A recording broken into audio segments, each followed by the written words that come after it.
नमस्कार, स्वागत है आप सभी का। आपके साथ मैं हूं मेघा कौशिक और बड़ी खबर का रुख करते हैं सीकर के फतेहपुर से। ये बड़ी खबर है, ऊर्जा मंत्री भंवर सिंह भाटी की सुरक्षा में सेंध लगी है।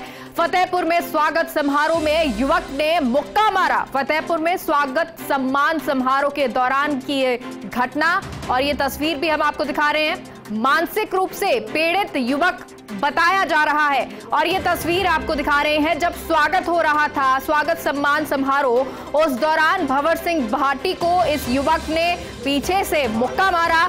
हालांकि ये कहा जा रहा है कि ये मानसिक रूप से युवक जो है वो पीड़ित है, लेकिन सवाल ये है कि आखिर सुरक्षा में सेंध लगी कैसे, ये पीछे से आया कैसे, क्योंकि जो सुरक्षा गार्ड हैं वो भी पीछे खड़े हुए दिखाई दे रहे हैं। उसके बावजूद ये युवक पीछे से आता है, सुरक्षा गार्ड के पास खड़ा होता है और वहां से धक्का मुक्का मारता है। हमारे सहयोगी रमेश जुड़ गए हैं। रमेश, क्या जानकारी, अब ये युवक को पकड़ा गया है, क्या कुछ अपडेट? मेघा, बताना चाहूंगा कि निश्चित रूप से सुरक्षा में चूक हुई है और पहली बार मंत्री बनने के बाद भंवर सिंह भाटी जब जयपुर से बीकानेर के दौरे पे आए तो जिले भर में उनका स्वागत समारोह चल रहा था और उसी दौरान फतेहपुर कस्बे के आशीर्वाद चौक में स्वागत समारोह के दौरान एक युवक ने उनके पीछे से मुक्का मारा है और अब इस युवक से पुलिस जरूर पूछताछ करेगी। हालांकि युवक मानसिक रूप से पीड़ित बताया जा रहा है और इसी कस्बे का रहने वाला है मेघा युवक, और युवक का नाम भी अभी सामने है जो इमरान नाम के इसका युवक का बताया जा रहा है। पुलिस अब इससे पूछताछ करेगी कि रियल में ये मानसिक रूप से बीमार था या मंत्री महोदय के साथ इन्होंने जानबूझ करके इस तरह की घटना को अंजाम दिया है। जी, क्योंकि सुरक्षा गार्ड भी रमेश वहां पे बताए जा रहे हैं। इसके बाद अब ये युवक यहाँ आता है, पीछे से मुक्का मारता है। क्या वहां पे पुलिस वहां नहीं थी, क्या कुछ इसके बारे में पता चला? बिल्कुल मेघा, बताना चाहूंगा कि मंत्री का एक प्रोटोकॉल होता है, प्रोटोकॉल के तहत सुरक्षा जरूरी है, लेकिन उस समय इस तरीके का प्रोटोकॉल वहां नहीं देखा गया। हालांकि मंत्री महोदय के साथ सुरक्षा गार्ड जरूर तैनात थे और कार्यकर्ता जो कांग्रेस के थे वो अपने नवनियुक्त मंत्री का स्वागत कर रहे थे। उसी दौरान ये पूरी घटना हुई है। मेघा जी, रमेश, क्या ये युवक ही नजर आ रहा है? इससे पूछताछ हुई है कुछ, क्योंकि अब तक पुलिस ने तो पकड़ लिया होगा इसको? हाँ बिल्कुल, पूछताछ कर रही है। अभी ये देखने की बात है कि ये मानसिक है तो इसका इलाज चल रहा है कि नहीं चल रहा है, या वैसे ही मानसिक रूप से इसको बताया जा रहा है, तो ये कि जांच का विषय है मेगा। लेकिन जिस तरीके से मंत्री के काफिले में एक युवक घुसता है जो मानसिक रूप से बीमार हो या है नहीं, लेकिन इसके बावजूद इस तरीके की घटना होती है, निश्चित रूप से कहीं न कहीं एक प्रोटोकॉल की धज्जियां उड़ी है। मंत्री के साथ इस तरीके का व्यवहार हुआ है वो कहीं न कहीं गलत हुआ है। जी रमेश, ये युवक कहाँ से है, क्या है, इसके बारे में कुछ पता चल पाया है?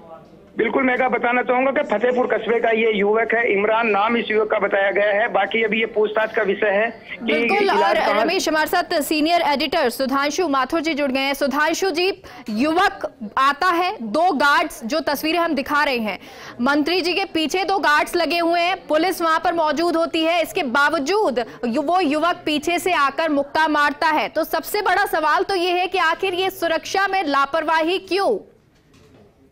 ये मेघा बिल्कुल सही कह रही है कि ये एक बड़ी सुरक्षा के अंदर चूक है। प्रदेश के एक सीनियर मंत्री जो पब्लिक के बीच में जाते हैं और उन्हीं पब्लिक के बीच में उन पर हमला होता है।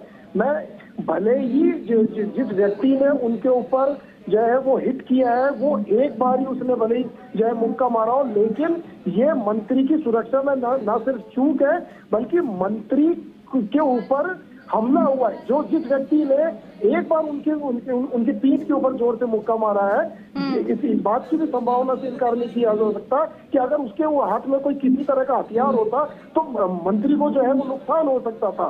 तो एक जितनी अब तक मैंने मंत्री की सुरक्षा या वीवीआई की सुरक्षा देखी है, तो जब भी कोई वीवीआईपी किसी क्षेत्र में आता है तो सबसे पहले जो स्थानीय थाना होता है वो उनको तो वहां पर जो है प्रोटेक्शन देता है। इसके अलावा जो मंत्री के साथ की जो सुरक्षा होती है वो उनके चारों तरफ रहती है। आज के दौर के अंदर हम ये नहीं मान सकते कि हर व्यक्ति जो है वो सुरक्षित है, तो इसलिए इस समय जो है वो सुरक्षा की बेहद जो है वो ज्यादा जरूरत है और उसके अंदर जो है चाक चौबंद सुरक्षा व्यवस्था होना चाहिए।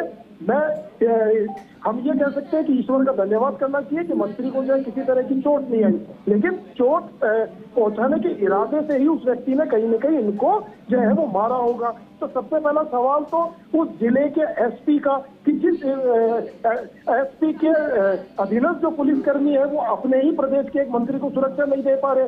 अभी फर्स्ट इंडिया ने जब जिले के एसपी से बात करने की जो है वो कोशिश करी तो उन्होंने इनकार कर दिया।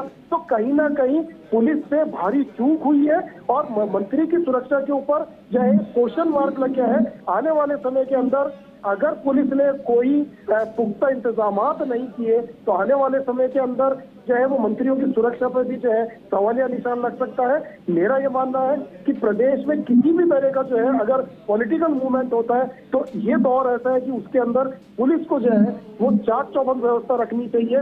भंवर सिंह भाटी जी के हम चाहते हैं कि भंवर सिंह भाटी जो है हमेशा स्वस्थ रहे और सुरक्षित रहे, यही हमारी कामना है। लेकिन जो आज घटना हुई है वो घटना उसको हम इग्नोर नहीं कर सकते, उसको हम नजरअंदाज नहीं कर सकते। भले किसी व्यक्ति ने पीछे से आके उनको हिट किया हो, लेकिन ये घटना बहुत बड़ी है। मुझे लगता है कि सरकार को इसके ऊपर जो है वो कॉग्निजेंस लेना चाहिए, संज्ञान लेना चाहिए और जो भी चूक हुई है वो चूक कहाँ से हुई इसकी भी एक जांच होनी चाहिए। कौन लोग इसके अंदर दोषी हैं उनके खिलाफ भी कार्रवाई होनी चाहिए। तो फर्स्ट इंडिया चाहता है कि जो है वीवीआईपी की या प्रदेश के हर व्यक्ति की जो है वो सुरक्षा मजबूत हो। जी बिल्कुल, और ये जरूरी भी हो जाता है। हालांकि जब हमने सीकर एसपी से बात की और जिस तरह सीनियर एडिटर भी कह रहे हैं तो वो फोन ही नहीं उठा रहे हैं, लेकिन सवाल तो ये है कि आखिर जब वो सीकर में मौजूद है कैबिनेट मंत्री तो स्थानीय पुलिस को सुरक्षा देनी है। अब स्थानीय पुलिस कहा, सुधांशु जी, जो पुलिसकर्मी वहां पर मौजूद होंगे या जो उस सुरक्षा में लगे थे, क्या उन पे कोई कार्रवाई हो सकती है? नहीं, बिल्कुल मैं ये कह रहा हूँ, मेरा ये कहना मेगा कि मंत्री आम आदमी नहीं होता है, मंत्री चुनाव जनप्रतिनिधि होता है, तो उसकी सुरक्षा में हमेशा चाक चौबंद रहना चाहिए। ये बात तय है कि हमेशा जो मंत्री होते हैं या वीआईपी होते हैं उनके साथ जो है वो एलॉटेड गार्ड होते हैं, जो है वो सुरक्षा कर्मी होते हैं। लेकिन जब भीड़ होती है तो स्थानीय पुलिस का ये दायित्व होता है कि उस भीड़ से जो है उस वीआईपी की जो है वो सुरक्षा करे और हमेशा जो है वो चौकन्ने रहे। लेकिन जिस तरह से देखा कि पीछे सिर्फ भीड़ ही भीड़ है मंत्री के और उसी भीड़ में से आके एक व्यक्ति जो है वो मंत्री के ऊपर हमला करता है, तो ये जो है वो बड़ी चूक है। इसका मतलब है कि स्थानीय पुलिस ने इस जो मंत्री का जो प्रोग्राम था उसको गंभीरता से नहीं लिया और इसीलिए मैं ये कह रहा हूँ कि एक बड़ा जांच का विषय है, क्योंकि भंवर सिंह भाटी राजस्थान सरकार के मंत्री हैं, राजस्थान सरकार की शान है। तो अगर एक वीआईपी के ऊपर अगर इस तरह से हमला होता है तो ये सोचने वाली बात होगी कि जो सुरक्षा है उसमें कहीं ना कहीं सेंध जरूर लगी है। जी मेगा बिल्कुल, सुरक्षा में कहीं ना कहीं सेंध तो लगी है और ये सवाल इसलिए भी उठता है कि जब दो गार्ड्स यहाँ पीछे खड़े हुए हैं, सुरक्षा गार्ड्स यहाँ पर मौजूद हैं, उसके बावजूद वो पीछे से युवक आता है और हाथ मारता है यानी मुक्का मारता है। अब भंवर सिंह भाटी, जैसा कि तस्वीरें भी हम आप सभी को दिखा रहे हैं, वो पीछे मुड़ के देखते भी हैं। हालांकि अब इसके बाद जो भी पुलिस होगी मौजूद, उन्होंने पकड़ा होगा, पूछताछ हुई होगी, लेकिन सवाल यही है कि क्या इस तरह से ऐसी तस्वीरें। सवाल इस बात का नहीं है कि पुलिस ने मौके पर उस व्यक्ति को पकड़ लिया, सवाल इस बात का है कि एक मंत्री पर भीड़ में कोई व्यक्ति हमला कैसे कर सकता है। सवाल सबसे बड़ा यही है। आप अगर कोई हमलावर है, आप पुलिस ने उसको तुरंत पकड़ा है तो ये पुलिस का गुड वर्क भी हम इसको कहेंगे। हम पुलिस को कहीं निशाना नहीं बना रहे हैं, लेकिन हम इस बात से भी इनकार नहीं कर सकते हैं कि मंत्री की सुरक्षा में चूक हुई है। जो स्थानीय पुलिस है उसका दायित्व था कि वो मंत्री को पूरा प्रोटेक्शन देते और मुझे लगता है कि आने वाले समय के अंदर पुलिस को अब जो है काफी सावचेत रहना पड़ेगा कि वो अपने क्षेत्र में आने वाले वीवीआईपी को जो है पूरी सुरक्षा दे। जी मेगा बिल्कुल, सुरक्षा जो है वो कड़ी करनी होगी और ये बहुत जरूरी भी हो जाता है, इस तरह की तस्वीरें आगे सामने ना आए। बहुत बहुत शुक्रिया सुधांशु जी हमसे जुड़ने के लिए और एक छोटे से ब्रेक के लिए रुकते